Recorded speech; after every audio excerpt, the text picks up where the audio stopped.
अस्सलाम वालेकुम व्यूअर्स, क्या हाल चाल है। उम्मीद करता हूँ आप सब खैर खैरियत से होंगे। जी, भावलपुर गाइड में मैं इजहार आपको खुशामदीद कहता हूँ।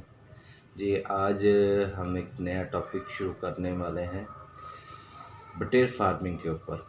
जी, बटेर फार्मिंग के ऊपर एक मुकम्मल सीरीज़ लेके चलेंगे और बताएंगे कि बटेर फार्मिंग क्या है और कैसे की जाती है। अच्छा, इस वक्त दुनिया भर में जो मुर्गबानी हो रही है, उसके बाद जो मुनाफे बख्श फार्मिंग है वो बटेर फार्मिंग की है। देखा जाए तो इसमें मुर्गबानी की निस्बत कम खर्च है, यानी कि कम सरमाया लगता है और जगह भी कम लगती है इसमें। यानी कि 1 मुरब्बा फुट में आपके 7 से 8 जवान जो है बटेर रह सकते हैं और ये तकरीबन कोई 6 हफ्ते के अंदर तैयार हो जाता है, जवान हो जाता है, यानी कि आप इसे फार सेल कर सकते हैं। और इस पे जो ख़र्च आता है एक बटेर पे, अगर वो मुर्गबानी के हिसाब से देखें, यानी कि हम ब्लायलर पे जो देखते हैं खर्च, उसकी निस्बत कुछ भी नहीं है। तकरीबन 20 से 30 रुपये में एक बटेरा तैयार हो जाता है। और अगर ब्लेलर पे हम देखें तो वो तकरीबन 120 से 125-30 का ख़र्चा आता है। तो इसमें प्रॉफिट रेशो भी ज़्यादा है और कम खर्च है इसके अंदर। चलें इसके फ़ायदे के बारे में मैं बात कर लेता हूँ। फ़ायदे क्या है इसके, देखें हम निस्बतन अगर इसकी तरफ देखें, मुर्गबानी की तरफ देखें, तो अगर हम ब्लायलर का अगर एक फ्लाग रखते हैं तो उस पे जो हमारा खर्च आता है पर पीस आता है वो 120 से 30 के दरमियान वो हमारा तैयार होता है। और अगर हम इसमें देखें बटेर फार्मिंग में देखें तो हमारा सिर्फ ओनली 20 से 30 रुपये में बटेर तैयार होता है।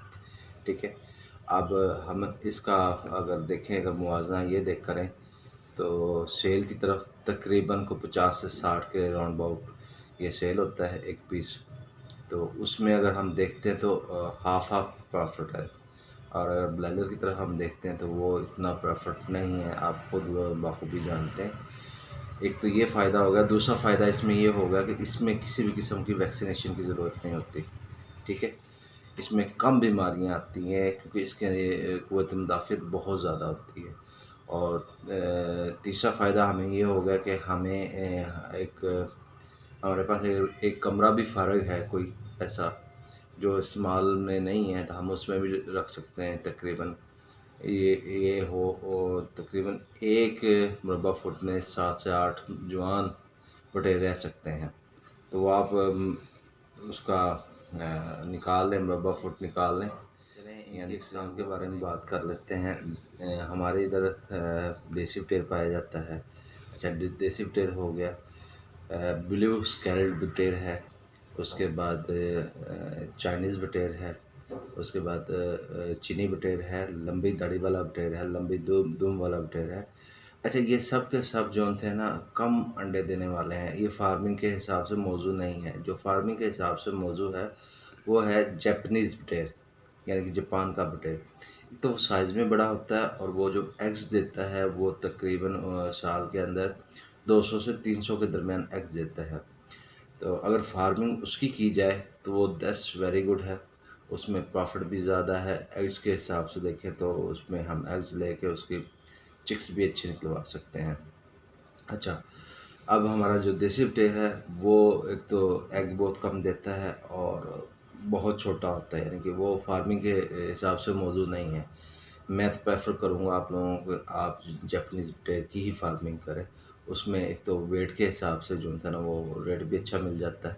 तो इंशाल्लाह इसकी आगे सीरियल्स भी हम मुकम्मल सीरियल्स के साथ इंशाल्लाह आपको वीडियोस देंगे। अच्छा, अगर आप बटेर फार्मिंग करना चाहते हैं तो सबसे पहले आपको मुकम्मल इसके बारे में मालूमात होनी चाहिए। ठीक है ना, फिर आप बटेर फार्मिंग को शुरू करें।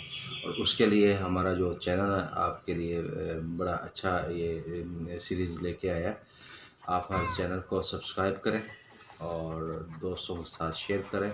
बेल आइकॉन के बटन को प्रेस कर दें ताकि हर नए आने वाली वीडियो आपको बर वक्त मिल सके।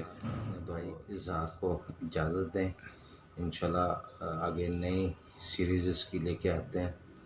तो तब तक के लिए अल्लाह हाफिज़।